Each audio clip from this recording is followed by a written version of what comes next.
Hey, what's going on, Panda fam? It's your boys, Tambourine Panda and Grant, coming at you live today. Oh, sorry, I gotta move that alert box. It's covering your face, Champish one. My bad. Oh no. Oh, there we go. That's better. That's a little better. We'll just make it a little smaller. Put it kind of right in the middle there. There we go.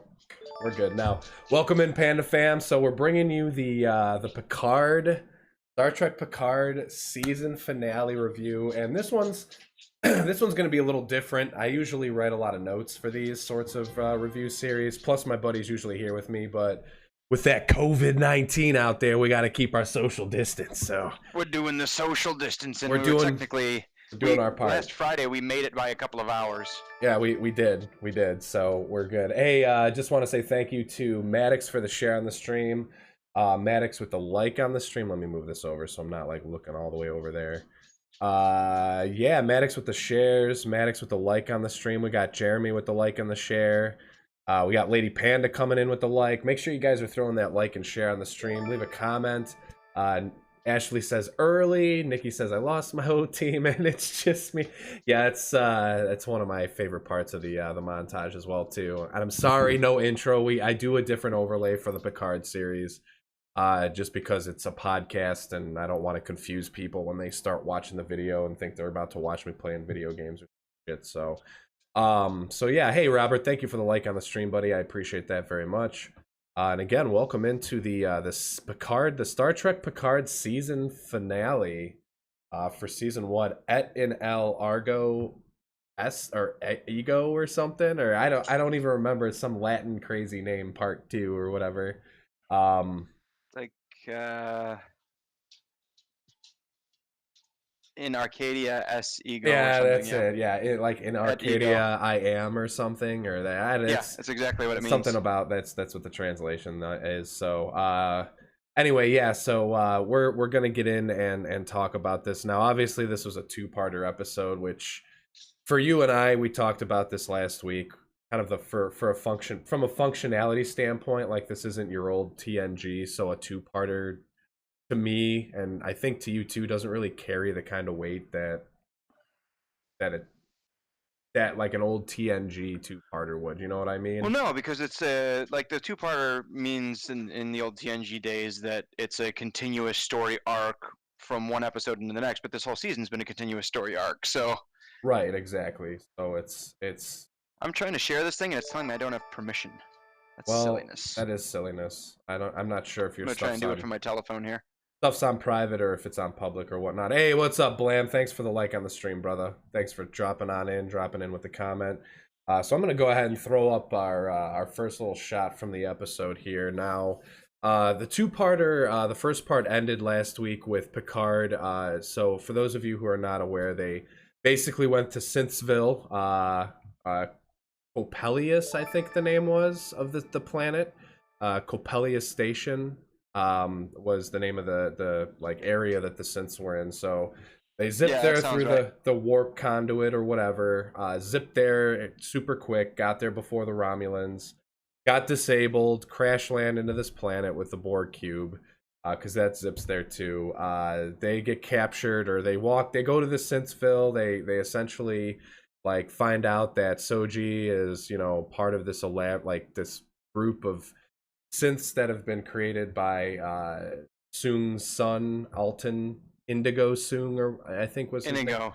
Yeah. Inigo Soong. And Mm-hmm. now I want to address something right away because a lot of people were speculating that he could very well be Lore from Mm-hmm. TNG this past week. And I'm going to put that baby to bed right away. He is at least we're not confirmed anyway. Like he's not, the way he was acting in this episode would say to me that he's not Yeah, I Lore. would say that would be a pretty far jump. Yeah, so Interestingly, though, there's no mention of lore whatsoever in the entire series. We have B4, yep, we have Data, yep. but those are the only two Soong type androids mentioned. Zero mention of lore, and he should be somewhere disabled in Starfleet Command somewhere. Right. And Jack says, as you know, I know nothing about this, but I'm super about your content, so I'll always come through, even if it's for 5 minutes. Peter, thank you for the like on the stream, Thanks, by the Jack. way. Hell yeah, thank you very much, Jack. I appreciate that, man. If you guys haven't checked him out, go check out Blam. He's awesome, man. Facebook streamer. Usually streams a lot of FPS games, and he's always very supportive of my page. So make sure you guys go check him out. So anyway, we end the last episode off with essentially Soji's like synth sister, Sutra, doing a mind meld with Girardi, seeing what the admonition is, and seeing if as a signal from a higher sentient or synthetic being or life form. So she becomes all like twisty, backstabby, like murderous to try and convince, Try and save the synths. try and convince the synths to rally behind her cause, to like summon this higher life form to them to protect them from the impending Romulan attack. Remember, like 218 warbirds are coming, man. Scott, thank you for the like. Jack, thank you for the share on the stream. I appreciate that, guys. So, Picard makes one last ditch effort to try and reason with her and with Soji at the end of the last episode, and she has him taken away. And that's essentially where the last episode ends. And this episode kind of picks up right where it left off. We get a nice, very pretty picture of the Borg cube and the planet itself. That's the first picture that we have showing here. And, right away, the one thing that I was wondering after they let him go last week was what was going on with Narek, or where exactly was he going to? Yeah. And that's answered pretty much here in this next picture. You can see his silhouette. He's running to the Borg cube, trying to he's looking for something, which we'll get into here shortly. But go ahead. You look like you want to say something, buddy. No. I'm Yeah. You're listening with your Cobra Kai shirt. Yeah, well, the Discord is like acting up, and so I can't see anything. So I'm watching the Facebook feed, but that's like 20 seconds or so behind. Oh yeah. Jack, thank you for the 4-share bomb, dude. I appreciate that very much. I know it's a little off-putting when like you see.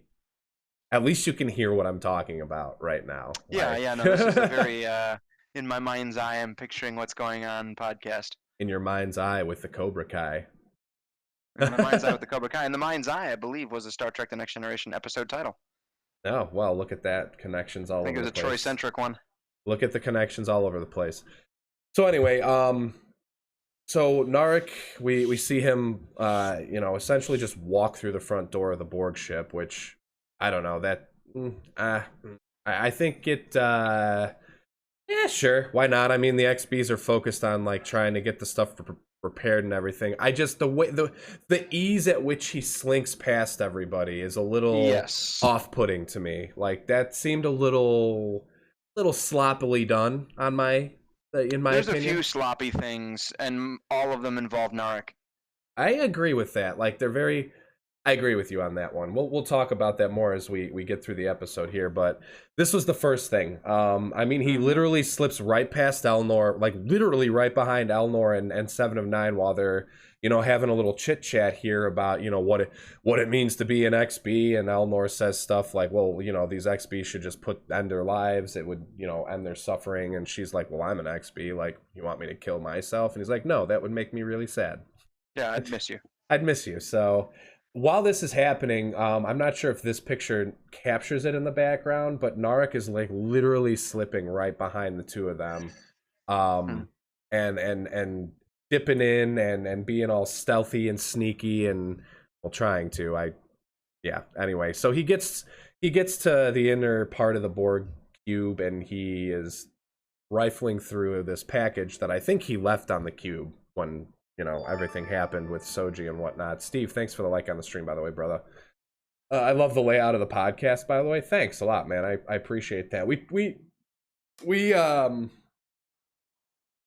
do what we can with the with the resources that we got. Obviously, with him being at his house and me being at mine, I got to go with 720p Discord phone call and try and pipe that into the stream and everything. So we do what we can. When he's here, obviously the audio issue is a little bit of a thing because I'm putting the microphone between the two of us, which Brother Panda hooked me up with a mixer, so I just got to get myself a microphone, and then I can have a dual microphone setup as well as a dual webcam setup, which is awesome. What's up, Gino? How's it going, buddy? Thanks for the like on the stream, man.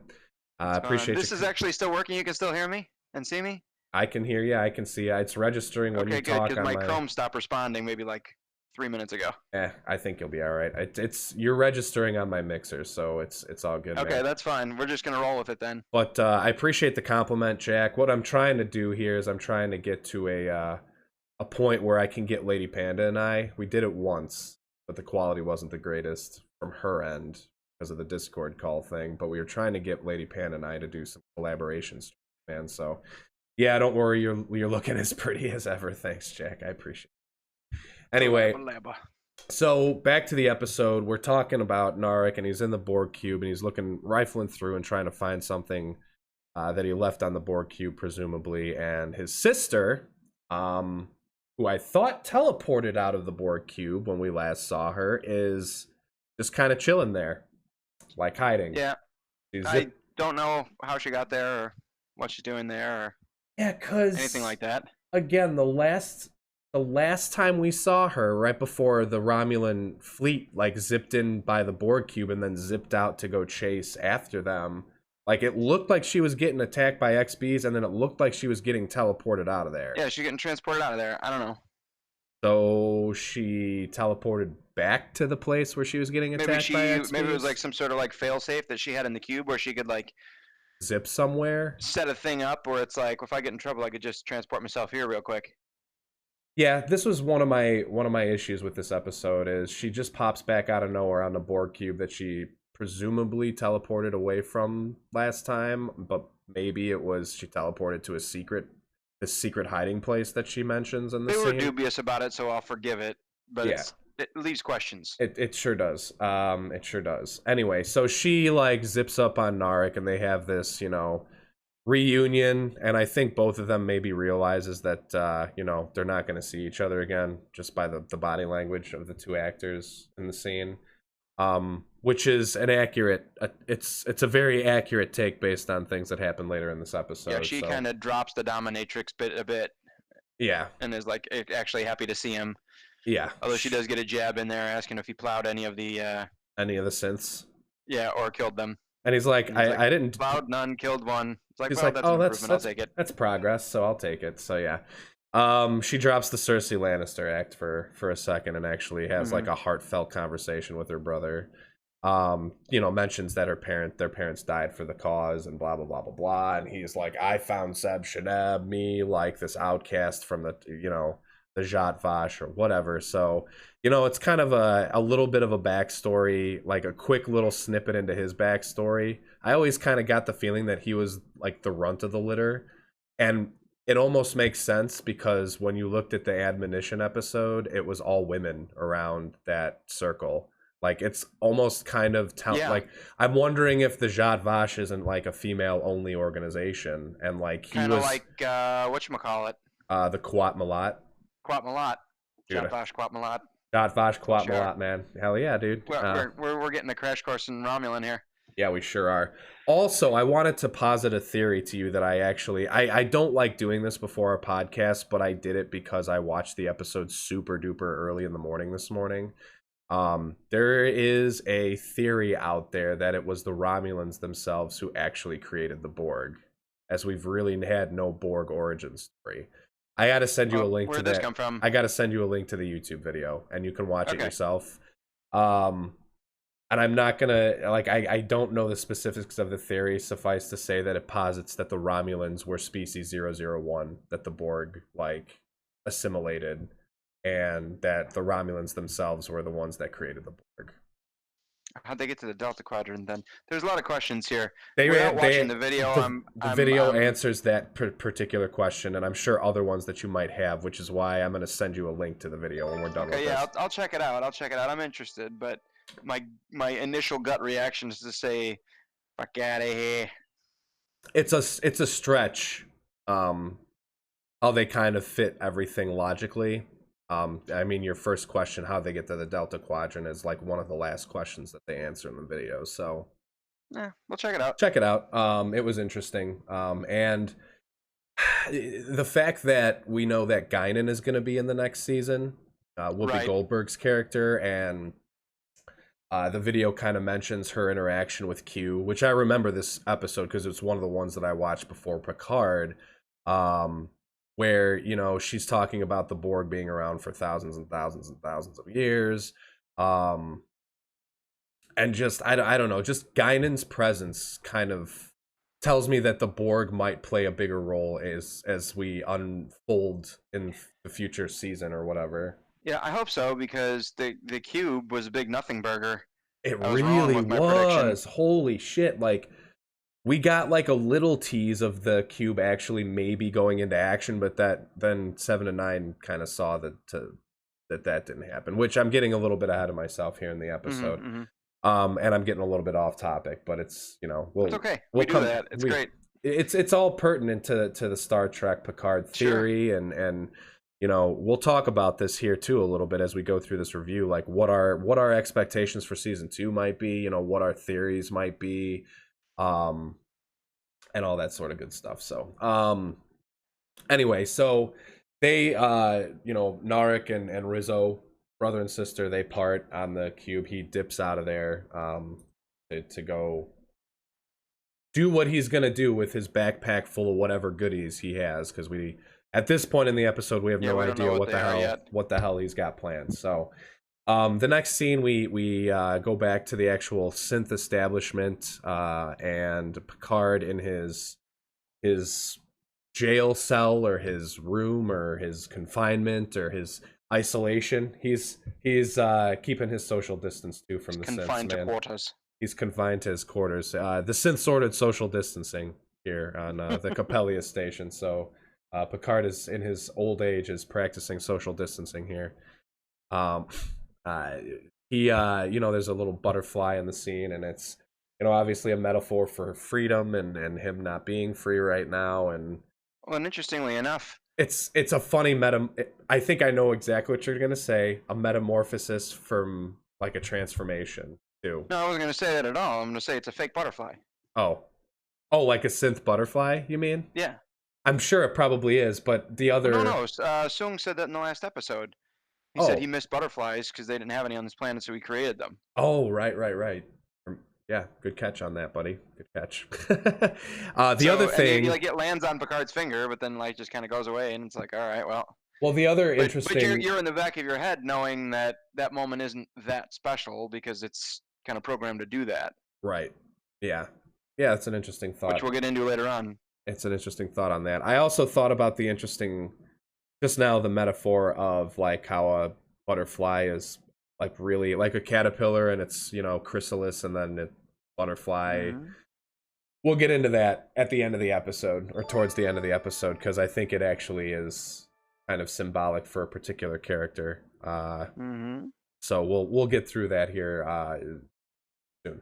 Josh, thanks for the like and the share on the stream, buddy. I appreciate that. So in this scene here, Soji's kind of checking on Picard and making sure he's okay, and he's like, well, I'd be better if I was free. And she's like, well, you gotta kind of understand that it, you know, from our perspective, you know, we don't have the right to choose. It's you who chooses, you know, whether we die. And he's like, if you think you don't have a choice, that's like a failure of imagination or whatever. And, you know, Picard lays down the hammer on Soji, and she's just like, oh, gasp and shock, like, oh, I never thought about it that way. Like, Josh, thanks for the double share on the stream, buddy.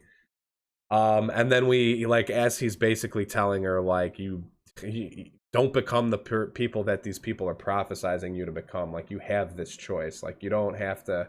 You're not fated to this destiny, basically. As he's telling her this, you know, you get this scene of Jurati looking at this beacon that they're building. You know, before we cut to the opening credits scene. So a lot of pre-opening credits action in this episode. Obviously, we got Narek going around doing something. We got Picard in isolation talking to talking That to was all Soji. pre-credits. Yeah, this was all pre-credits stuff. Yeah. Yeah, that's right. I do remember like once they actually started, I was like, oh yeah. Oh yeah. We haven't seen those we yet, haven't have seen we? the credits yet. Yeah, no. So yeah, this was all pre-credits. And here's the okay, right off the bat, I'm gonna just say one of my issues with this episode, which has already kind of been communicated via Narek and his sister. Like, right away at the beginning of this episode, I was asking myself, like, how are they going to resolve all of this in a 50-minute episode? And Yeah. the answer to that question was to quickly breeze over things that you just kind of have to suspend belief and accept. Yeah. Well, like, listen, this is not new, right? Every No. episode of Next Generation ever got worse and worse and worse and worse and worse and worse. And when it looks like things were like couldn't possibly be any worse, they would go to the last commercial break, and there'd be 5 minutes left in the episode, and then as soon as you come back, there's that last little 5 minutes left, and that's where Picard and or the crew would kind of talk their way out of whatever predicament they were in. Speaking of So which, this is nothing new. yeah, I mean, it's nothing new, but I also feel like a lot of stuff in this episode was rushed. Mm-hmm. Like, at least through the first half of the episode, I'll say that much. Like, a lot of this whole build up to the midway point and then to the end of the episode felt kind of rushed. Like, Yeah. okay, we're going here. Okay, now this, now this, now this, now this, now this, and it's just like, hello from the other room, says Daniela. Hi, baby. Hey, Daniela, how you doing tonight? So yeah. Anyway, back to this, and we'll keep going with that whole rushed thing. At least in my opinion, anyway. That's how it felt. So we get the opening credits, and then pretty much, right after that, we get the oh, I'm sorry, this happens after the credits. We get the reunion speech with Narek and Sister, where they talk about their family, and she jabs him about the synths. He grabs his little backy packy, and he takes off there with his stuff. So I like this shot a lot from the episode. Right after he dips out of the cube, then we go back to The shot Malat. the La Sorrenta. No, not the La Sorrenta. Yeah. Yeah, the La Sorrenta. I'm sorry, the La Sorrenta. I'm thinking of the Ibn Majid. Yeah. No.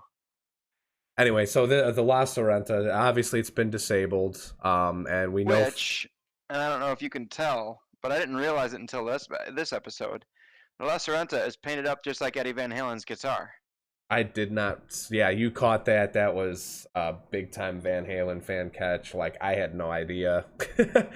That was a small little Easter egg for you Van Halen fans out I there. don't know if it is or not, but I mean, if it looks enough like it for you to catch it, then I would assume there was implied meaning there. Perhaps Rios is a Van Halen man. We don't know. maybe. He doesn't strike me as a It Van wouldn't Halen surprise guy. me. He doesn't strike me as a Van Halen guy though, but yeah, it wouldn't surprise me. You don't think so? No, You he get down on some 80s rock? I, 70s and 80s? it doesn't strike me as his preferred genre. Let's just put it that way. Like, What do you see him listening to? some like crazy like Spanish dancing like Okay, tango for sure. shit, man. Like, I don't even know. I That can't too. even That too. can't even quantify it. But so anyway, we go back to the La Sorrenta, and we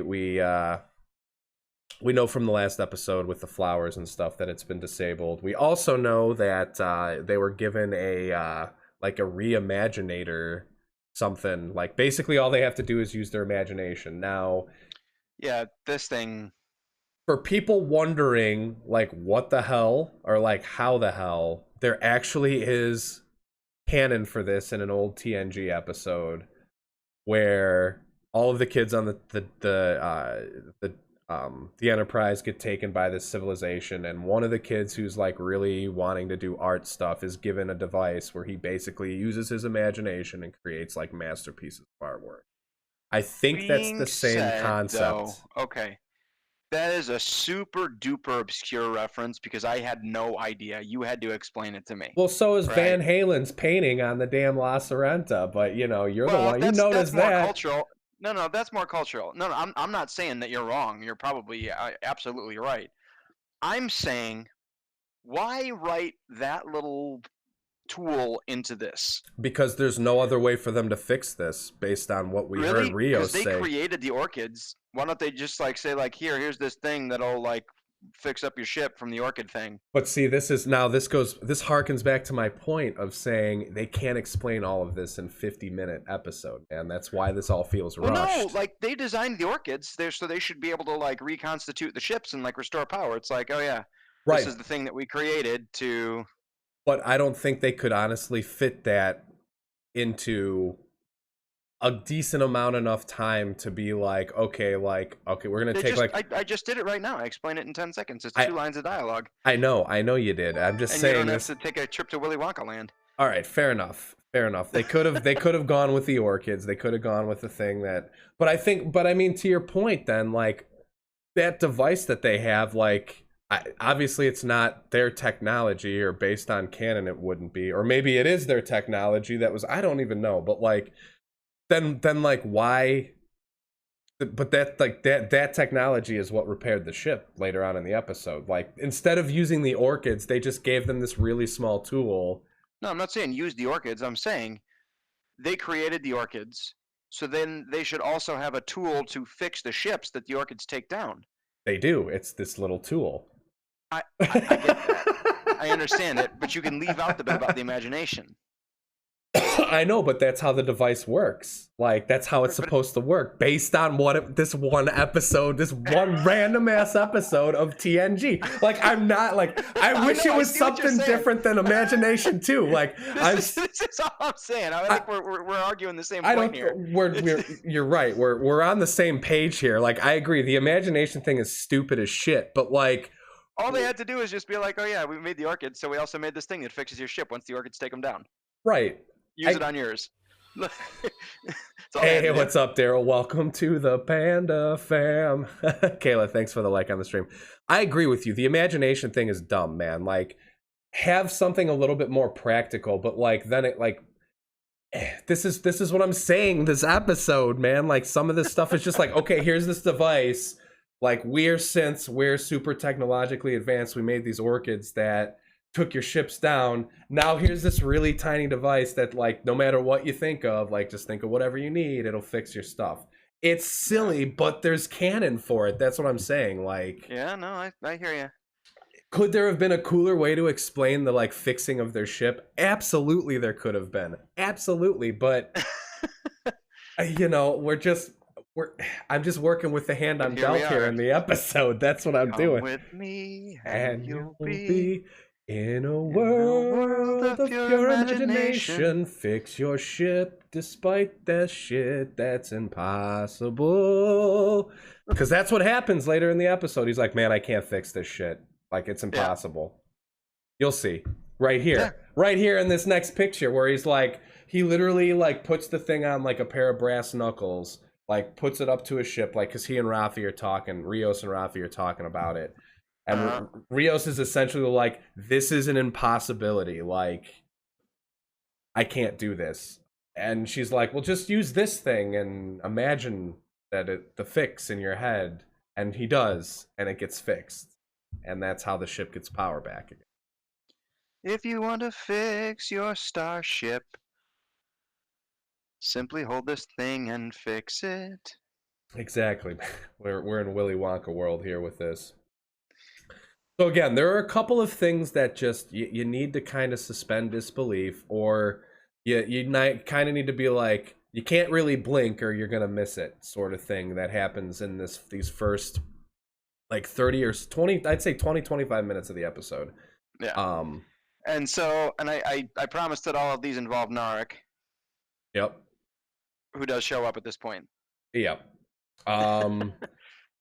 Just another quick clip of the flowers in the background. Again, the cinematography in this series is a second, and we've said that pretty much every episode. In every episode, there's been just it's gorgeous, magnificent, beautiful shots of the landscape or space or whatever. This is, one of the flowers going off into space, and the beacon being built, and all that good stuff. So, back to Narek. You were saying he shows up. And starts hucking rocks at the ship. Does he go knock on it? No. He throws rocks. Yeah. And then they're like, hey, hi, you stop that. Yeah, Rios is like, I'd love to see what torpedoes do from close range. And he's like, yeah, actually, you might not want to do that. I got these 12 super impressive grenades that are going to just F your shit up if you decide to to Yeah, he's like, torpedo I me. could have been throwing these. I'm throwing rocks instead because I wanted to talk to you, and I thought this was a better idea than knocking on the door. I could have, yeah. That's exactly what I was just about to say. I'm sitting here like watching him, and he's like throwing, and I'm throwing rocks instead of throwing these, which is a better idea than me even coming and knocking on your door. Like, what? Oh my god, Narek, you silly, stealthy, Jotfaj piece of shit, man. Like, just go knock on the damn door, man. Like, that's all you needed to do here. But anyway, we digress. He essentially tells them, Narek does, that they're trying to fight a similar enemy. And after 9.5 episodes of this guy trying to be a murderous asshole with Soji and like a manipulative piece of shit, this was me like, I'm like, all right, this guy's just manipulated his way like into working with them. Like, however, I kind of understand where he's going now because Soji kind of seems like she's on board with the synth plan. So they really do kind of got to stop Soji. But like, hey, Narek, you've been this murderous Zat-Vash asshole for 9.5 episodes, but throw some rocks at us and tell us how we're all fighting the same person, and we'll just let you on into our ship. No big deal, guy.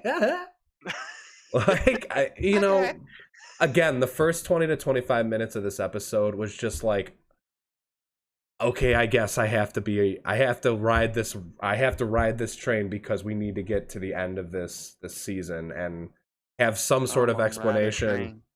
And ride it. Whoop, whoop. Come on. Yeah, so he gets into the ship and they have this sit down in this dark and scary looking room. Because, once they powered the ship on, they couldn't seemingly light the room that they were having the meeting in. It had to be all dark and dubious. So of course. of course it did. So they're all talking to Narek, and Narek's like, listen, we use these grenades that I got that are super high powered and badass to destroy this beacon. Like, we need to stop Seb Sheneb, blah blah blah blah blah. And it's at this point, because what you guys didn't see after Narek leaves the Borg cube is Elnor actually figured out somehow, or saw him leaving through the front door that they didn't see him coming in through. So he followed him out. He followed him out and followed him back to the ship where, Rios and Rafi were, or whatever. Hey, what's up, Brother Panda? Thanks for the like on the stream. And I'm going a little too far here. Oh, you can't see. It's tough to see in this picture, but this picture is actually... after Rafi, Rios, and Narek are talking for a second, then Elnor just all of a sudden you see the sword. Yeah, just the tip of the sword under his chin. Yeah, you see the sword bust into the scene, and he for this time says the words, please, friend, choose to live, but in Romulan. Yeah. And he says it to the guy, and he's like, "Oh, trust me, like I'm choosing to live. I'm choosing to live. Trust me, man." Simunition, thanks for the like on the stream, homie. Appreciate that very, very much, man. So Elnor's like, dude, you basically killed, your sister killed Hugh. Like, I don't trust you. I don't like you. But okay. And then we get this scene right after that of them having this little cookout campfire. Because, the beacon's, it's still being built, but we're going to have a little campfire over it first, I guess, or maybe wait for tomorrow to... It's usually what I like to do when people are building beacons to bring down humankind, is start a little campfire in the backyard. Yeah. As a Boy Scout, so I know several different methods to build a campfire. You could use the TP method. You could use a log cabin method. Yeah. So, we decided we were going to do that, all this... They had to explain, Narek's passion for, why he's trying to stop the Destroyer. So he goes into this lore and this prophecy about these two demonic sisters thousands of years ago who prophesized this foretell, or did this years ago. Bones to pick their teeth. Yeah, the skins of the children to beat their drums. And I'm listening to this and I'm reacting the same way Rafi is, and I'm like, you really believe all this shit, guy? This sounds awfully culty and crazy to me. You crazy ass Ramalama ding dongs. What are you doing with this prop? But I mean, hey, it's Soji is pretty much going along with the synth. She's trying to summon this higher. That's really all you got to say. We could do without the lore. Yeah, we could do without the lore, really. You want to see the end of days come? This chick is supposed to bring it. We believe it so Your story is fully. not changing anyone's mind. Yeah, your story is not changing anybody's mind at this point, guy. Like we don't need the lore story. Like we don't need the background at this point. Like I To your feel point, it like just seems oddly placed. It doesn't need to be there. it does. It feels very oddly placed, and it's at That this. could have been like earlier on in this series somewhere. Yeah, it could have been. It also could have been utilized to maybe come up with a better way for them to repair their ship earlier in the episode. You know what I mean? Like this 5 minute clip of him going through lore was just to like make us be like, oh no, like she's like Not the skins of the children on the drums. it's not like you know we're sitting here watching this episode.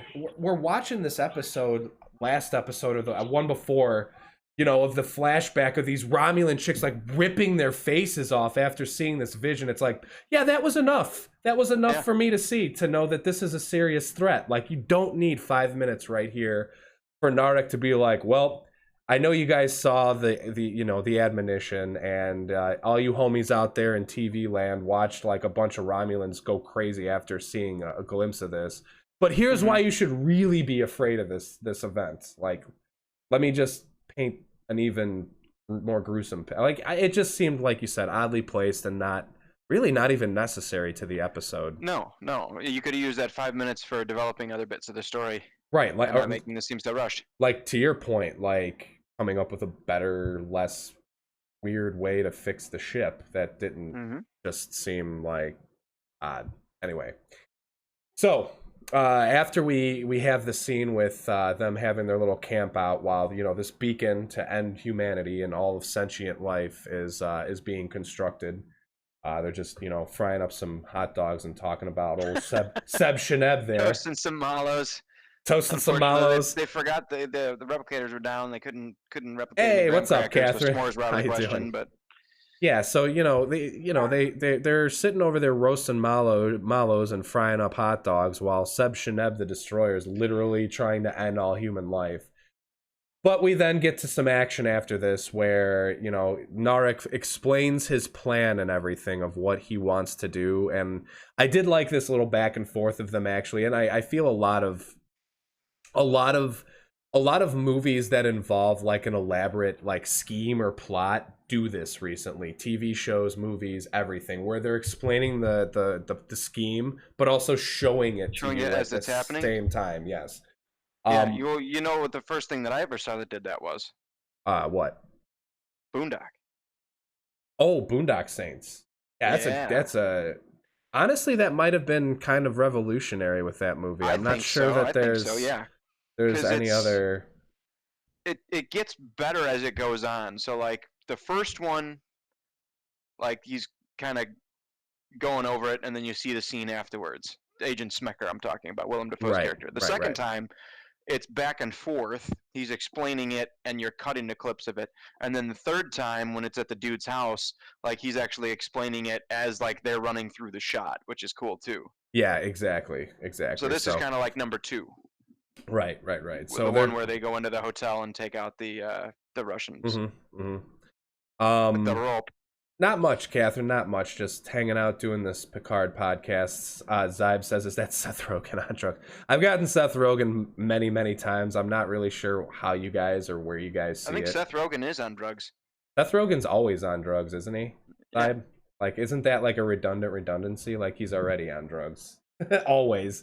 Anyway, so Narek's going through his plot about how he wants to destroy the beacon, and they're going through it step by step and showing it. So, you know, they use Narek as kind of bait to get they're using Narek as bait to get them back into the complex, you know, now that everything's kind of on lockdown and they've got Picard kind of held captive. And they come up with they surmise a way to get the grenades, and they hide them in Rios's soccer balls that you see him. Which is kind of brilliant. I thought that was cool. Now I understand why they showed the scene. Like, part of the reason they showed that scene so long ago in the season of him like practicing and kicking around the ball was so that like we didn't come to this part in the season and be like, wait, what he plays soccer on the side? Where does he have soccer balls? Where do you get these soccer balls randomly from? So, yeah. Anyway, he he comes up with using the soccer balls and hiding them in there. And as they're going through this this scheme, this plot, we're back in the complex and stuff, and we have the Girardi and Soong kind of dynamic going here, because if you remember in the last episode, she kind of pledged herself to helping him with his golem or whatever. Mm-hmm. So she kind of sends him away to go check on something, to get the busted up synth's eye, so that she could essentially go free Picard. Meanwhile, Soong is watching like a video feed of what actually happened to the synth that got killed. Yeah, like her memory was encrypted, and Girardi was trying to get it out. Right. And Girardi was like, "Oh, like your kung fu cryptology kung fu is better." Right. And it was encrypted on purpose because Sutra, in this picture here, he sees obviously that it was Sutra and Narek that were the manufacturers of Narek's escape. They ended up killing the synth. And here's ham-fisted expose part 3. Go ahead, because I don't know if I have a picture for this. Go ahead. At this point, he's like, we'll get there. We'll get there. I think I'm jumping ahead a little bit. I don't think you are, because the next picture I have is of them busting into the facility and being like, how are we supposed to get up there?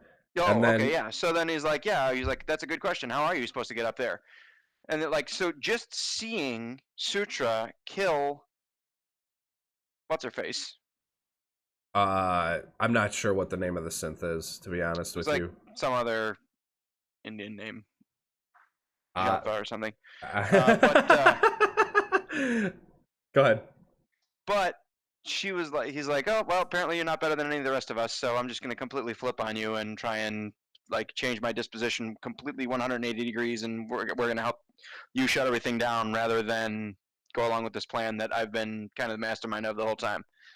Pretty much. And it involves Narek. It is. It was a very, very quick flip. Now, obviously, you're going off the fact that he probably feels betrayed by her at this point. Sutra, that is. Yeah, but now you're gonna sell everybody out just like that?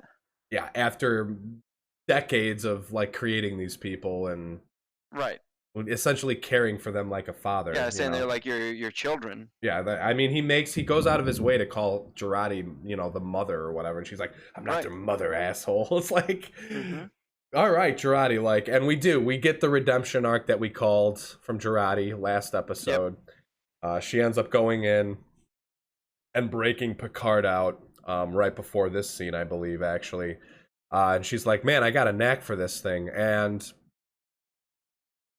again, this is more rushed at this point because, I mean, we'll get to that here in a second, but she breaks Picard out, and they're basically like, we got to get back to the La Sorrenta or whatever and, figure out what the hell's going on, figure out where this Romulan fleet is.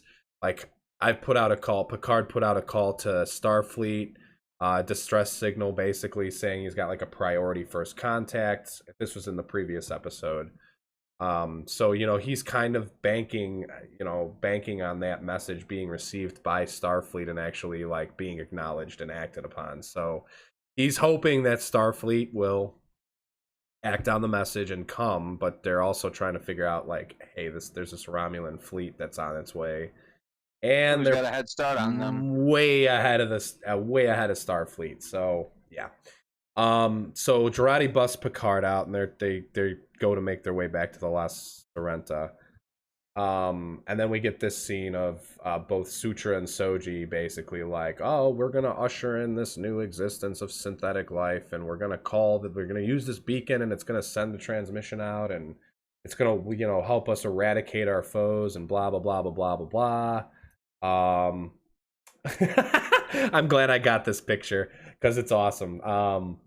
I have to look at it on my phone because my computer screen's still frozen. So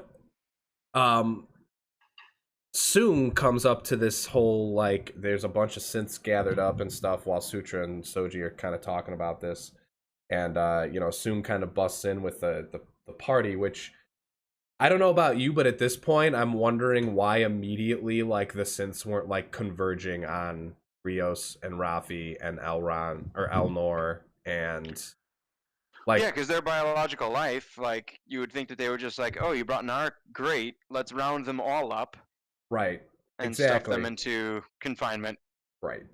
Like you don't just Exactly. like let them in, let them walk free. Yeah, they let him in and let him walk around free. So it's a little, again, it's a little bit of a suspension of disbelief. So Mm-hmm. anyway, hey, what's up, Jacob? Thank you for the like on the stream, brother. I appreciate that very much, man. So we get this scene where all of them are up on this platform because they have to be in order to destroy this beacon. And we get Soong, who walks up to Sutra and gives back the butterfly that she used to kill the other synth. And he's like, listen, I understand like why you did what you did, but you're basically no better than us humans, and I taught you better than this. Powers her down, just like Yep. completely like bodies her with his freaking little remote control and shuts her down. Yeah, I'm um surprised that Soji did nothing. None well, of the A, Soji synths did did nothing. Yeah, anything. nobody did anything about it. And B, like he's clearly upset about this. She's clearly an android with like superhuman strength, speed, things like that. And he's like, he basically does like the whole like explain to you before I actually do what I'm gonna do thing. Yeah, like the villainous kind of like, let Yeah, me tell yeah. you what my villainous evil scheme My is. evil plan, my scheme. Yeah, no. And she just sits there and listens to it and then lets him power her down when she knows he has this thing in his possession. It's no secret. Anyway, The it's little just, sonic screwdriver there. yeah, it's a little he screw drove her, man. That's for sure. Like, he just crumples her with like his little freaking remote control. It's awesome. Anyway, so we get this scene where Rios and Rafi and them try and use the soccer ball and use the grenade to blow up the beacon, but Soji, being a badass, just catches the thing mid-flight and ends up hucking it like 2 miles into the air where it explodes, and proceeds to continue doing what she's doing on the beacon. Meanwhile, we flash over to Picard on the La Sorrenta, and he's basically like talking to Girardi and like, we gotta figure out what's going on, Girardi, like, let's go, like, we gotta do this. And then we finally, after the entire season, get to see Picard in the driver's seat, I get in the captain's chair essentially, Mm-hmm. and he ends up firing up the ship, and ends up taking off, and tells Girardi to like basically shut the hell up, Shut her like pie hole. shut her pie hole, because he's trying not to crash a ship that I haven't flown a ship in like 20 years. So I'm trying not to crash this thing. Mm-hmm. Trying not to crash this thing. So after they take off in the La Sorrenta, we go back to the Borg cube, and Rizzo is trying to essentially power up the weapons on the Borg ship to, I'm guessing, assist with the Romulan invasion. Yeah, Or what. Borg Cube is always a welcome ally. Yeah, a fully powered Borg cube on your side is Mm-hmm. awesome to have. So she's trying to, activate all the weapons on the cube. She catches Picard, his ship signature taking off. So she's trying, I think, to destroy that. And 7 and 9 busts on in, and she's like, "Yo, bitch, Yeah, whoops her ass and walk kicks her away down from shaft. that panel. Drop them Big damn bitches. weapons." This is Sparta kick. Oh, good. Oh my God, she gives her one hell of. I mean, Rizzo gets in some shots, man. She's like, "Oh God, Queen or like Borg Queen Annika." All she got for her 6th birthday, which is actually, I don't know. Assimilated. I don't know if we know so much about like 7 and 9's backstory that like we know she was assimilated when she was 6 years old on her birthday. Yeah, that's yeah. Oh, we do. Okay. Yeah, that's discussed in Voyager. Okay. All right. Anyway, so it's just some cold-hearted shit. She's like, all she got for her birthday, 6th birthday, was assimilated. So like 7 just keeps beating her ass, and then we get this exchange between the two of them where Rizzo is like, "Why didn't you just put a disruptor to your head and pull the trigger?" And she's like, "Because then I wouldn't be able to do this." And like she like whips her around and Sparta kicks her off the edge, and she's like, "This is for you." Probably the best part in the entire episode, if I'm being as for you. for you. Exactly. This is probably the best part in this episode, and you and I have both held that if they did a Fenris Rangers spinoff, I would be so for that, man. Yeah, absolutely. A So lot of people for are that calling show. for that, especially in the Star Trek shitposting group on Facebook and things like that. But interestingly enough, and I'm jumping way, way, way ahead here, it seems like she's just going to kind of be part of the crew here. Yeah, and that's a big jump ahead there. But yes, it does seem like. Hold on, I'm going off cam for a second. Apple juice. I gotta pour it up. Momentary break in the action while we. Is that the apple juice from Breckenridge? Sure. That's the good stuff. I thought so. It had less in it, so when I went to go pour it. So anyway, we get this badass scene where 709 kicks the shit out of Rizzo. Rizzo ends up dying. Presumably she's dead. We hear her like screaming as she's falling down this board cube. And yeah, so we get some a little bit of payback, a little bit of revenge for Hugh getting his ass aced a little earlier in the season. And yeah, so this is where we start to get some action in the episode here, where it seems a little bit more paced out. Like things kind of slow down a little bit. Like by that I mean like things don't slow down necessarily as much as like they're played out a little bit more. Like the first 20 minutes of the episode covers essentially like a day and a half. It's what seems like. Mm-hmm. The next 20 minutes of the episode cover 20 minutes essentially of action that happens. So I felt like the pacing of the first part of the episode was really poor because of that whole, like, we need to cover what's happening in a day and a half, like, in 30 minutes or 20 minutes. And this part of the episode was actually pretty well done in regard to this stuff. Although there were a couple of moments of the suspension of disbelief or what have you. But nothing, like, super duper bad or anything like that. So after we get the fight on the Borg cube, we get essentially all of the Romulan fleet teleporting into the planet, and we get Commodore O-Face and her, order to essentially sterilize the planet. And she's dressed all like a Ramalama Ding Dong general. Yep. She's in a Romulan garb. She's dropped the Starfleet facade. Yep, she's dropped the facade. She's dropped the garb. I'm also wondering how the hell she zipped out of Starfleet without any issue. Well, I mean, Romulan Warbird could just cloak and fly over there and teleport her up. Yeah, transport her up. Nobody would ever know anything. Sure. Lots of ways. So we get a nice, pretty epic space battle here. Picard essentially is trying to maneuver himself or his ship through all of this. He's at first just gonna like take all of them on, like him and the Orchids that they launch. Yeah, and then the Orchids get wasted really fast, and he's kind of left there by himself. However, I believe using the same imagination device that Rios used to fix the ship earlier, Jurati uses some sort of like she uses it as like a refractor or something. Yeah, was it that device? I think it was. Okay, that makes sense, because I'm like, how the hell are they doing this? First, she suggests the Picard maneuver. She's like, oh, he made it look like the Enterprise was in two places by jumping warp real quick, and he's like, that won't work against 217 ships. Also, it was a Stargazer. And before she said that, I was like, there's a Stargazer, you dumbass.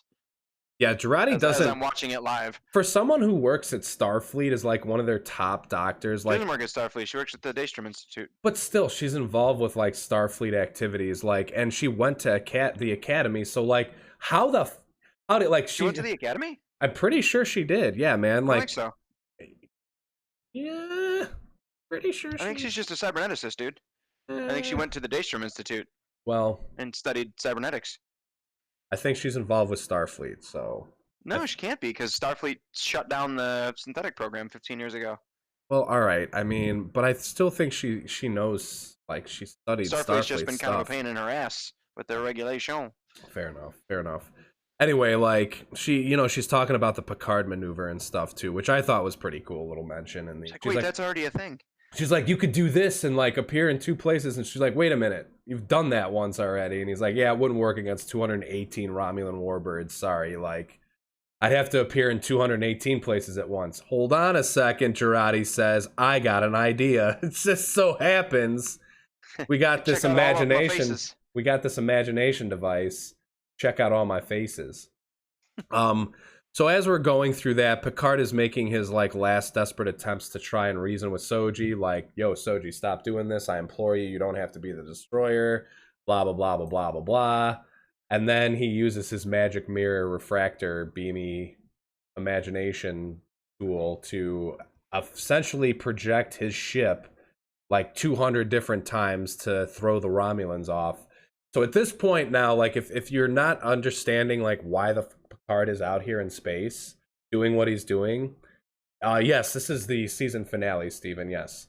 If you're wondering why he's out there, originally, like you said, he was going to take them all on. But now at this point, like he's just trying to distract to see if like Starfleet gets there in time to save them. Which, you know, he's buying time. He's buying time at this point. He makes a little comment when she's like, warp signatures inbound, and he's like, they wouldn't happen to be Starfleet, would they? I was just like, oh, silly old Picard, you know they're not Starfleet ships. He was joking. I know he was joking. It was just a funny joke. It was a funny little moment there. And he's telling Soji, he's like, I will give up my life for you, which reminded me of Stephen King's The Stand. Yeah, I'll give up my life. He's like, I got something to give you and your sins, my life. Picard out, and he just drops the mic like a G and proceeds to go about his like little refractor beam thing, which is badass. And then he is, all the refractor beams are essentially fizzled out, and he's left by himself until the fleet zips on in, and holy shit, Starfleet has a lot of ships. Like, and then at the front, it is not confirmed, although someone who's an eagle eye and can zoom in on these sort of screenshots will probably be able to confirm it. It's not confirmed, but I'm pretty sure that flagship that we were talking about, or that they mentioned, was the Enterprise. No, Riker was on the flagship. He mentioned the name of it. He didn't. Yes, he did. Oh, he did not. Oh, he did not. Believe me, I was looking for him to say the Enterprise, or for him to say he wasn't something. On the Enterprise.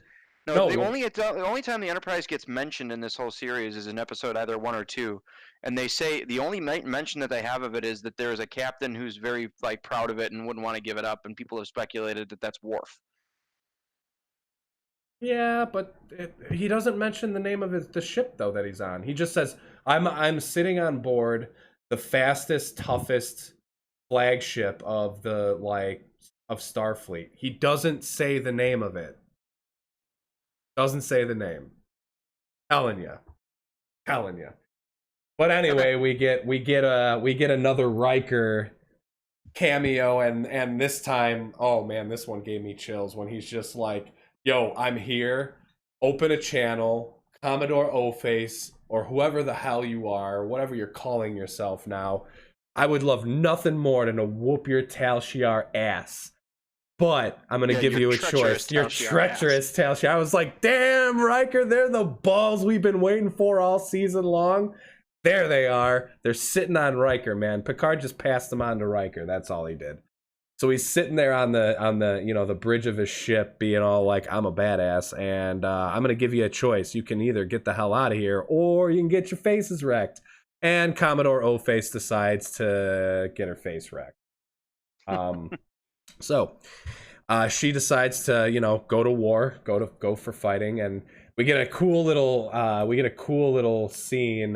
Here's a scene of Riker talking to Commodore O here over the open frequencies, and then we get this badass wide shot of both fleets kind of looking each other down after Riker orders the deflectors to maximum and weapons hot. You see this pan out of all of the Starfleet ships, like all their deflectors like shimmering, and then the wide pan shot of the Romulan warbirds and the Starfleet ships, and it's just like, woohoo! Shit's Yeah, about to it's get really really big. I don't think crazy. I've ever seen that many starships ever in This one is, place. I was gonna say, this is one of the biggest like scenes, like one of the, this is one of the only scenes where I've seen this many like Star Trek ships Yeah, ever. yeah. It's I don't pretty think insane. we've seen the wreckage of like several hundred at Wolf Wolf 359, but I still don't think it 359, was like right? 400.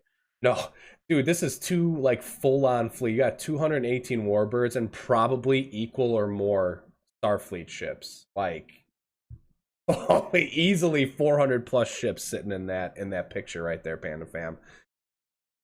And then this, I want to stop on this because I want to speculate here. I want to speculate here because when Soji activates the beam, because she does eventually activate the beam, Mm-hmm. we get this little like portal that opens to seemingly another universe, another Yeah, it's kind of dimension, like another my second time. Stephen King reference in 5 minutes. This looks like The Mist. Yeah, like all of a sudden these like weird worm-looking creatures like that almost look like something out of the first Avengers movie, but like super small and paper thin. Yeah, yeah. Avengers also. Good call. Yeah, it almost had like an Avengers feel where they're opening the portal to New York and all these alien forces pouring out. But like, okay, so speculation time. This is obviously our higher synthetic life form, and they look like that. What Yeah. do you think they could be, man? In Final Fantasy VII, when you're in the Shinra building and you got to fight those guys, they kind of turn into buzzsaws and I kind know of what you. circulate around. That's exactly what I was thinking of too when I first saw these things. Actually, funny you say that, but that was the picture that came to my head. Was those It's exactly what they look like. those worm enemies? But like, okay, from a Star Trek lore standpoint, like I've like, what is it? The what's the name of the planet? The Iconians or whatever? You think maybe Yeah, sentient, maybe. some sentient or some synthetic life form that see, this is why like it's crazy that, and I think the Borg are going to have a bigger role in the next season because like is it very possible that this synthetic life form created the Borg also? Like what are Well, these that'd be things? interesting. This is theory time, Panda Fan, because you only get a very brief glimpse of what these things are, but this is supposedly like the higher synthetic life form that resides beyond time and space. I'm also curious, are we going to see like a Q continuum return in the next Yeah. season? Well, we dealt sort of with the Borg, but not really in this one. Well, It was more XBs, Romulans. Yeah, it was more Romulan focused, for right? sure. They were the main villains, right? For sure. So like when you're dealing with Picard, you've got three main villains, one being the Romulans, two being the Borg, and three being Q. Right. See, but here's what I've been thinking throughout this whole series, actually, this whole season. Like I've had this nagging itch like in the back of my head that's been like a nagging thought itch in the back of my head that says to me that there's a reason that the Borg have been so important in this story throughout this entire season. Hugh and Seven of Nine, and black market dealerships for Borg parts, and this deactivated cube, and these reacclimated XBs or whatever. Like, but it's not really like it. The whole focus on this season has You guys want been, to see the Champ Pup? yeah, check them out. Oh, come here. I'll keep talking. But the whole focus of the season has been on the Romulans and these two specific androids, but like Borg are, Borg are synthetic life forms as well, too, albeit like assimilated synthetic life forms, but they're synthetic life forms as well, too. And like I feel like that whole thing has just been like overwhelmingly ignored throughout this entire season, not for like a bad reason but like a good reason. Like we're gonna see more from the Borg or more I hope so. That'd involvement be from great. them That'd make a lot of people very happy, I think. next season. I think like Mm-hmm. they've got to be there for a reason, and their presence in this season just seems too big to just kind of end the season the way that they did this season and really not touch on any of that. Right. Like the Romulans are concerned about these two Yeah. chicks or Seb Cheneb or whatever. Like, why do they have such little concern for the Borg? Like, Right. Well, so and on top of that too, like the Borg cube was kind of like a nothing burger, just like the Borg were a nothing burger as far as being a villain in this season. Right. Exactly. So we'll see. I wanted to again stop on this picture of the higher synthetic life forms because one, they don't look anything like I thought they would. They actually resemble to me more Borgish kind of in nature with their, you know, I don't even know. They just seem very mechanized for a higher. Yeah, no, that's accurate. I don't know. That's just any theory posited at this point would be merely that, a theory. Like Mm-hmm. you couldn't say for sure.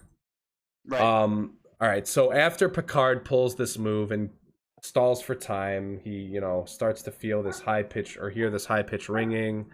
And it's obviously his brain abnormality, which we know is rheumatic syndrome. Yeah, getting worse. And it's getting worse. They haven't named it by name in the entire season, but we all know that's what it is. To the point where Girardi, she immediately scans him. She knows, like, we all know at this point, like, Picard is getting aced in this episode. Mm-hmm. Right. So kind of a big spoiler, like, this picture right here is literally of them like getting beamed back to the planet after Picard successfully stops Soji, which by the way, TNG fans, for all of you out there who are like, this is not like the Next Generation, Picard literally said to her, stop it, and she was like, okay. Yeah. Okay. You're better than this. Yeah, you're right. You're better than this. Okay. Like, you're right. I'm gonna stop doing this now. Like, literally, that's all he had to say to her was, "You're better than this," and she's like, "Okay, and it's I'm like, done." well, what about Starfleet? It's like Starfleet would have joined in the Romulans if they really didn't want to stop you. It's like, good point. I guess I'll stop then. Mm-hmm. Basically, like, any of this could have been said to her at any point throughout the entire, like, not the entire, but like the last couple of episodes. Starfleet had to kind of like put up rather than shut up. Yeah, they had to show up in order for them to really. For him to be able to say that and have any kind of impact. So, because like I was saying in the last episode, like everything he says about Starfleet just seems like it's blowing hot air at this point because he's like, well, I'll sacrifice myself and Starfleet this and Starfleet that. And it's like, Picard, you haven't been part of Starfleet for 20 years.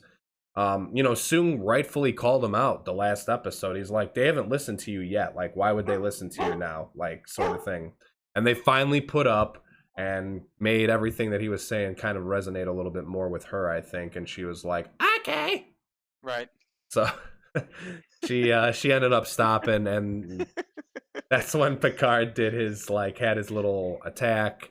She beams him down to the planet to try and figure out, and like he immediately like has his words with Elnor, has his words with Rafi and everybody in Soji, and then ends up. Yep, and then we see the death of Jean-Luc Picard. We see Jean-Luc Picard die on screen. I think for the first time ever. Like, I don't think he's actually like died in the movie or in the show before. Oh, many times. He's died? Yeah. What? There's an episode where you see him get killed a whole bunch. What? Is this like some alternate universe or whatever? Or some simulation or whatever? No, it's actually a Q episode. It's a really good one. That's the Q that's involved with that shit. Like, that doesn't count. Come on. No, it's the Q continuum, where, man. Like where he gets stabbed through the heart, and he gets the artificial heart. Oh yeah, that's right. So then while they're like, he dies on the operating table technically. Right. And then he's like, well, Q, I'd like to go back and change my ways, and so Q sends him back, and it's like he doesn't get stabbed through the heart and talks his Academy buddies out of like fighting the what the hell's the name of the race? Oh, that's right. I remember that. Like when he's Damjat human. When he's when he's in Academy. But then he turns out to be like just like this pansy little science officer who sucks. Yeah. And he's like, never mind, I'd rather die. And Q's like, all right, just kidding. See, but that's the Q continuum, man. Like Q himself is a freaking Deus Ex Machina. The most tear-jerking episode ever, The Inner Light. Oh yeah. When he goes and like lives through the lifetime of that other guy. Right. On the planet, and then he gets the flute. Yeah, we've seen him die a bunch. That's just off the top of my head. I'm sure there's more. All right, fair enough. God, see, this is why I needed to go back and rewatch like all of it before we started doing this. It's okay. You have me here. That's right. That's right. Anyway, it's not the first time we've seen him die, but this one felt more Well, this was permanent. real. This It was was really, real. really real. Yeah, there was no Q continuum or Q to pull him back out of it or whatever, but Right. yeah. No Q continuum, but Yeah. But we get this really cool scene after he ends up passing away where he and Data, and I thought this was a really cool way to end, like, all of these sorts of like emotional heartstring tugs are usually like pretty prophetic and like emphatic and all that other stuff in these TV shows, but I really feel like this scene specifically was really, really well done. They had the same exact song that was playing pretty much for the end scene of this episode that was playing at the beginning of the first episode, Blue Blue Skies Skies. by Dean Martin, right? Dean Martin? Yeah, originally, but not this version. Right, There's been but several. I want to say Irving Berlin wrote it. but you know, they ended it with Blue Skies. They're having this talk by this this little fireside chat. I caught this picture because I thought I got both of them in the picture. Yeah. But I thought this one was really good. They're, you know, sitting there talking, and Data's talking about how he can't remember his death, and Picard's like, "You can't remember it. It's all I remember." And Yeah. you know, It's like I dream about you all the time. I wish it wasn't me, or I wish it was me that it wasn't you, and you know, basically Data tells him and asks him about like, does he regret giving his life for Soji and the synthetic life forms, and Picard's like, no, and Data goes, then why would Yeah, I why would you ever think? imagine? Why would you ever like think that I would regret giving my life for you? Right. So it just, again, it's just a really kind of a tearjerker kind of a No, scene. I cried like Definitely, a girl for the whole def- last 10 minutes of this. definitely an emotional last 10 minutes of this episode.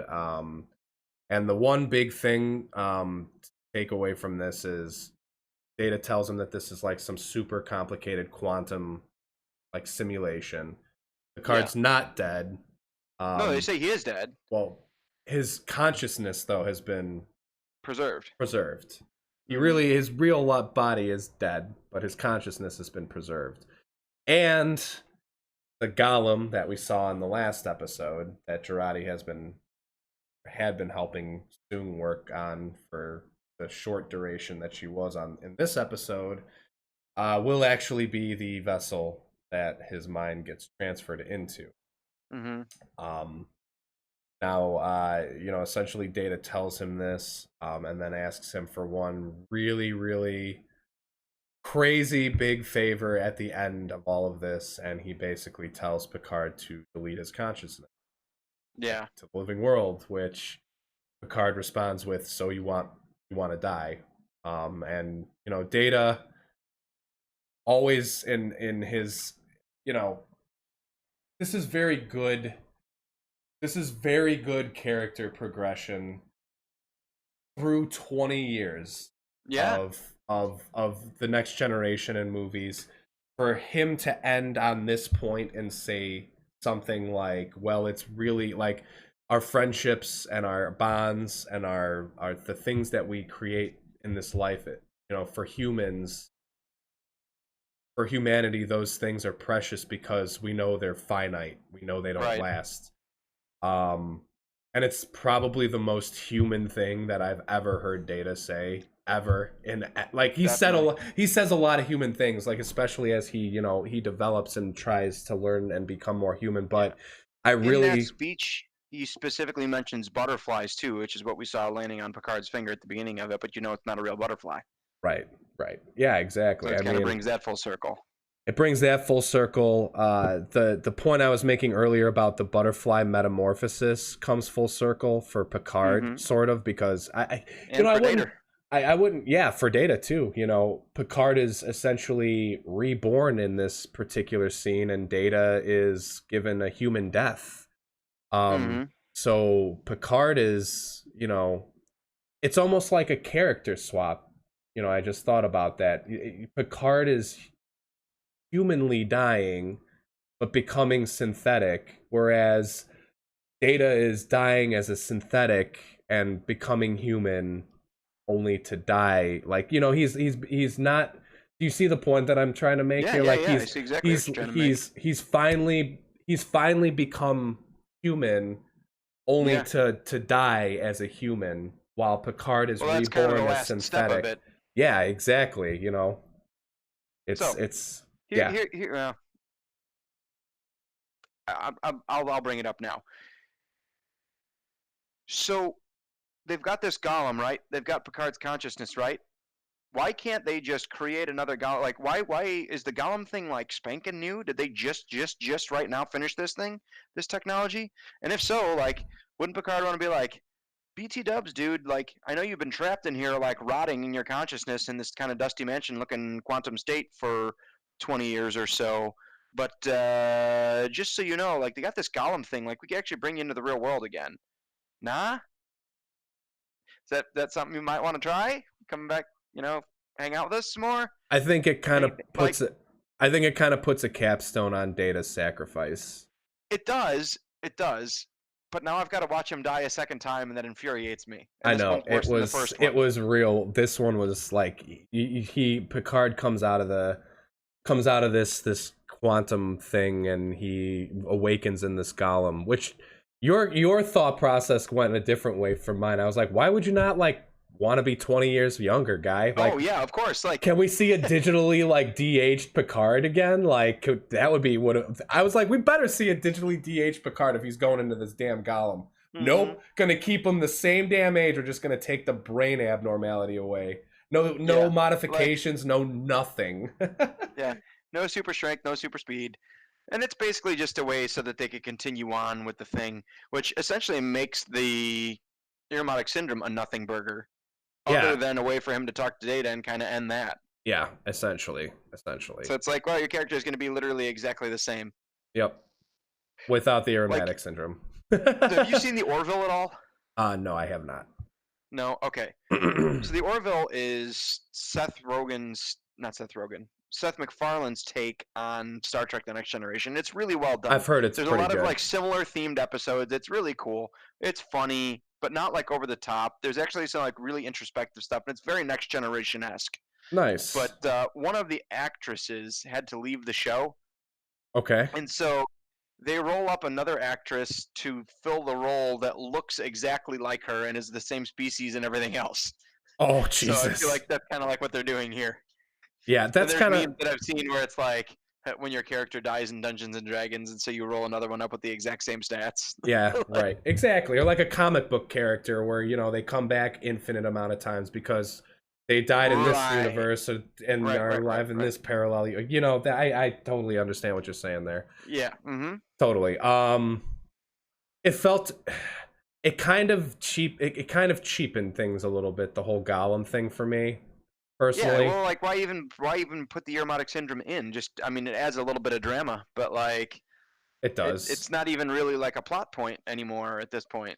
It does. It seemed awfully like it really kind of like, and they tried to draw you away from, like, they tried to not go directly from his death into this scene. There were scenes between this where like Rafi and Elnor were having a moment, and then Yeah. Rios and Seven of Nine were having a moment. So they like really Mm-hmm. tried to drag on the fact that like, yo, Picard just died, Right. but then went into this like whole sequence, which from a Picard and Data like character standpoint was brilliant. Yeah. That's the payoff there. Right, from a moving the story forward point, felt kind of cheap. Yeah. And if the only purpose was to kill Data, like officially, you didn't even need to like really have his consciousness in it at all. Yeah, really, like they could have. I mean, I guess for him to ask Picard specifically to do that, like, how would Soong know to deactivate Data unless Picard came out and was like, yeah, I Of talked to course, of Data or course. I don't whatever. know. I But just hated killing Data again. I know, He was always my favorite character. I know it was definitely tough to watch. Like it was nice to see like that his last, as he was sitting there like literally aging right in front of us as a, as like a human, and then dying, we get this, another good picture of them in the quantum projection or whatever. And then here's a picture of Picard waking up in his golem form and talking about the body and all of its. Thanks for getting rid of this syndrome, but like 20 years younger. No, thanks, guys. Yeah. Yeah. He's like you'll expire as when you normally would. We really made no He's like, changes I would other have than the liked removal another. of that. Like, I well, would no, have no. liked it. He's not asking for being younger. He's Like I would have just liked expired in how another, long? Like 10 years, maybe 20. maybe another 10 or 20 years would have been nice. Like I'm not Oh, we trying to got an be. actual age on Picard here, which I thought was interesting. What is it, like 94? 94. Yeah, 94, which means in Star Trek he was 74 years old, man. Like in Yeah, in TNG. Insurrection, yeah. That's insane to think that he's that old kicking that much ass, man. Like, god Yeah, damn. but if you think about it, like with future medical technology and what we can do to take care of our bodies and things like that. Yeah, fair enough. Totally. So I bring you to the picture here where, Data is essentially on the couch expiring, blue skies playing in the background, and Picard in his captain's uniform by his side to kind of usher him into nothingness, I And guess. not pictured off screen is me just sobbing. Yeah. And then it segues into this very beautiful space image, Yeah. nebula or something that are red and blue to kind of symbolize Nebulae. Picard and Data and everything. And yeah, that's pretty much it. We go back to the La Sorrenta after that, and we see that Seven of Nine is on the ship, and As is she's Soji. carousing with Rafi a little Mhm. bit, and Soji's on the ship, and we get the Jurati and Rios with their connection and everything, And I'm and mecking a out. little bit, and then we get the final scene here of everybody on the bridge and Picard giving the engage command, and that is how season 1 is going to draw to a close here, Panda Fam. If I had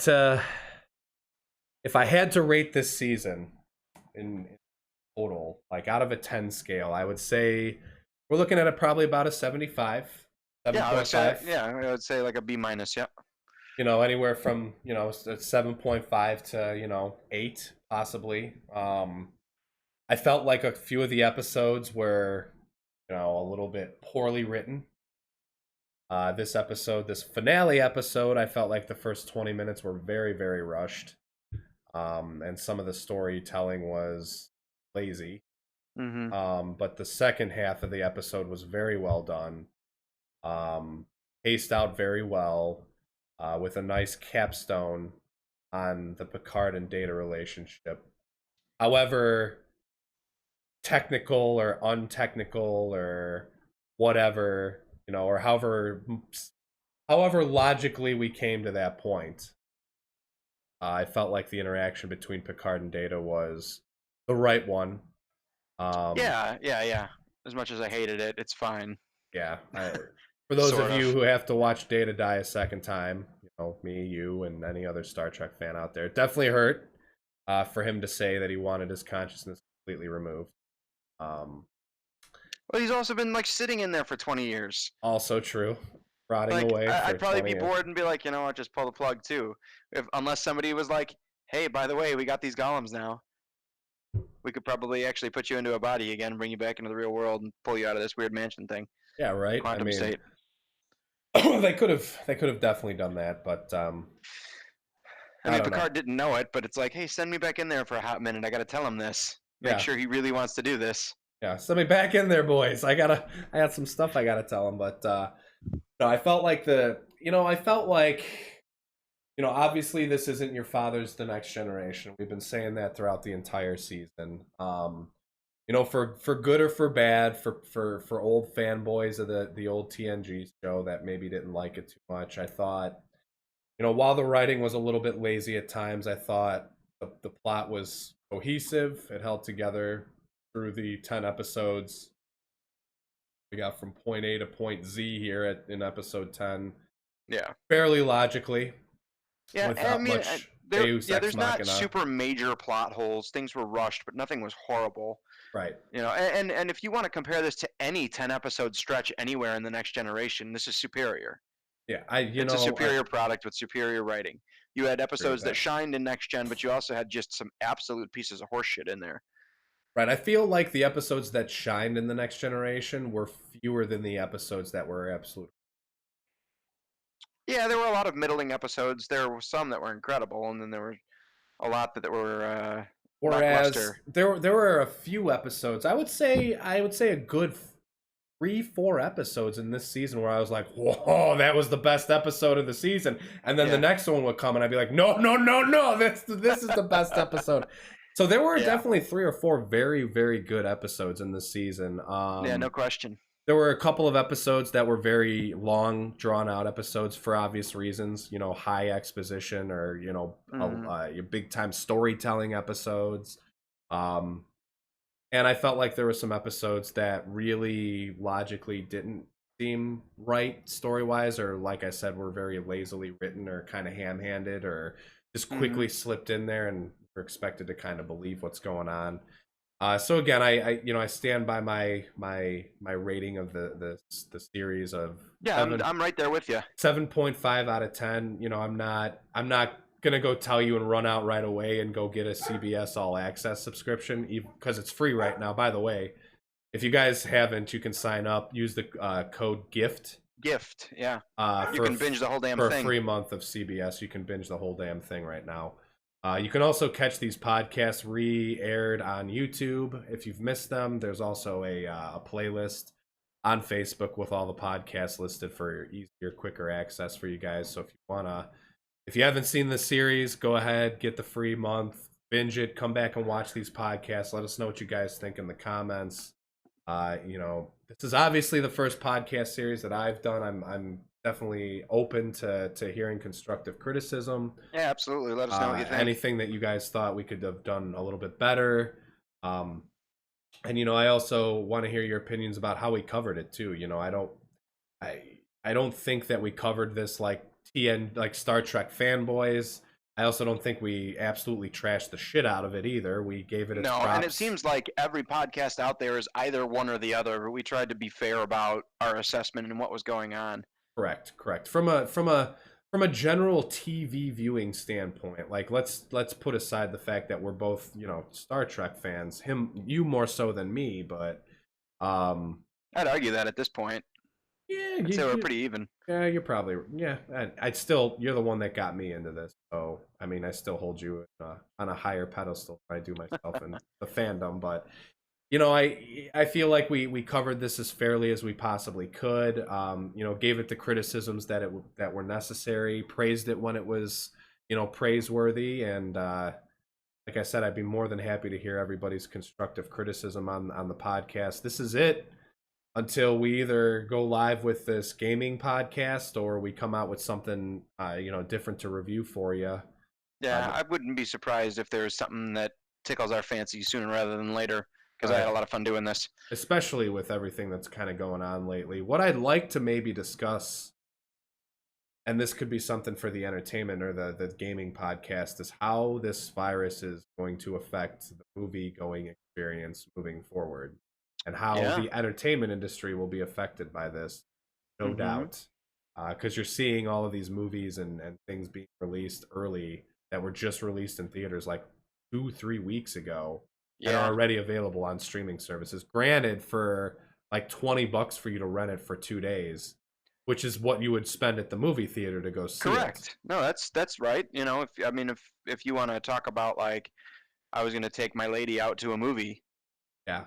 But that's what you'd spend minimum. here's a possible little tease for something that we could be covering here soon.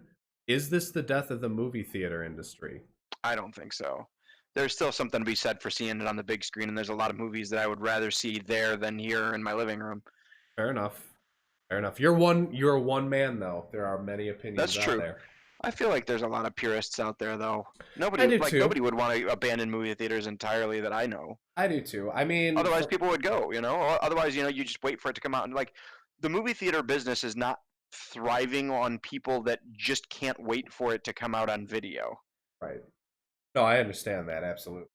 You do know that it was reported that there was zero revenue from movie theaters across like everywhere. This like literally the first time in history Yeah, I wonder what's The going on in the fantasy movie league. I quit playing a while back, but I used yeah. to be in a fantasy league for movies, Hmm. and it was based on how much they were going to gross. Oh, geez, nice. And then That's you had like a awesome. certain amount of like money to spend to put in your theater, and they were like valued, right? And if it was like going to be like a super giant blockbuster, they'd split it up into like Friday, Saturday, and Sunday A numbers. movie theater fantasy league. Jesus Christ, that's Yeah, we had insane. somebody that I used to work with that was really really into movies, and she found it and kind of put it out there. I actually did pretty well in it. That's In funny. fact, the first podcast that I was ever a guest on were people that I met in the fantasy movie league that were in Lombard. They have a podcast called Angry Geeks Versus. That's funny. Yeah. That's some funny shit, man. So anyway, Panda Fam, I don't know, for those of you who are watching, if you've been tuning in for all these podcasts, please let us know how we did for this review series. Let us know if you're interested in watching more of this type of stuff. Obviously, Facebook is more or less for gaming streams and stuff like that, but I like diversifying. I like doing this podcast stuff. Obviously, we'll have some improvements coming soon with the audio. My next plan is to get a Shure uh 3M. I don't know. It's the whatever microphone that's Joe Rogan uses on his podcasts and stuff. Oh, nice. Um so that's the next investment for me, Panda Fam, kind of improving the audio quality. I know you guys can't tell, or you guys will, or at least are like, your quality's super good, and I'm like, yeah, when I listen to it, I can actually hear the sound bouncing off of my room and like into the hallway and stuff. Like I know that's echoey and whatnot. So that'll be my next big investment into the stream here. But otherwise, I don't know if you Yeah. have any other thoughts you want to add on the season Yeah. champish. Well, I'll plug some stuff. Yeah, So go ahead, man. Go ahead. I'm if sorry I've been talking a lot here, so I apologize for that. no, you're fine. It's your stream, dude. No, obviously, if you want to watch video games and things like that, then Tambourine Panda is your guy. If you're into more the political realm, if you like, gym stuff, working out, if you're into MMA and sports, I also guest host, or not guest host, but co-host another podcast called Taking Punches with the Patriot. That one's a little bit more of a traditional podcast and can be found wherever podcasts are found on, the Apple podcast app and, other thing, Podbean, I think it's on. You can catch us on, if you follow, what is it?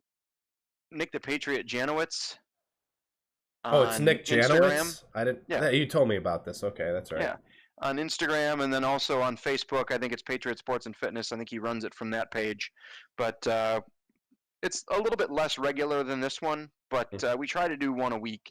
It hasn't worked out that way lately with me traveling for work. Although now I'm not traveling anywhere, and spoiler alert, my current job doesn't know this, but I got a new job now as soon as paperwork comes through. So that one will be a little bit more regular going forward.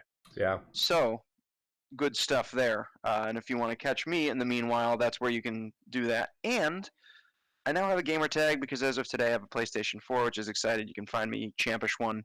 I don't play super bunch of multiplayer stuff yet, but soon as I get into the realm here. Red Dead So Redemption 2, man. You said you got it, right? it comes.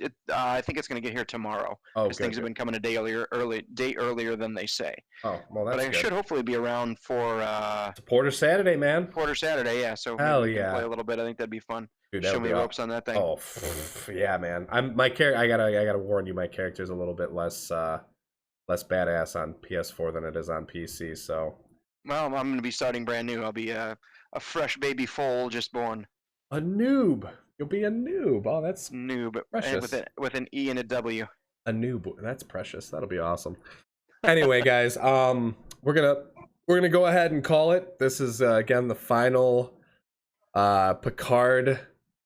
Oh shit! I don't. Hold on. This is the final countdown. On the Picard series for the season finale, at least tonight or today, rather, I should say. So I want to give a big old cheers to my buddy. I guess I'll look this way over here, so we're like accurately doing this. So a big old cheers to you, buddy. Want to say thank you, my friend, for helping me co-host this podcast. It's been more than a pleasure Yeah, to of do course, this this was with a you. blast. I don't think And we've ever actually done a real project together ever no, for and as long as we've been friends. yeah, we've been friends for like 2/3 of our life. So like, Unless you count like trying to pick up girls as a project. I mean, it was back in the day. Anyway, so for my buddy Grant here and I, Tambourine Panda, I just want to say thank you again, Panda Fam, for coming out, watching these podcast episodes. Hopefully, we'll have some other podcasts to discuss some other topic here coming for you in the near future. But until then, this is your boy Tambourine Panda and your boy Grant signing out, saying thank you again, and we will catch you on the flip side. Engage. Peace out, pandas.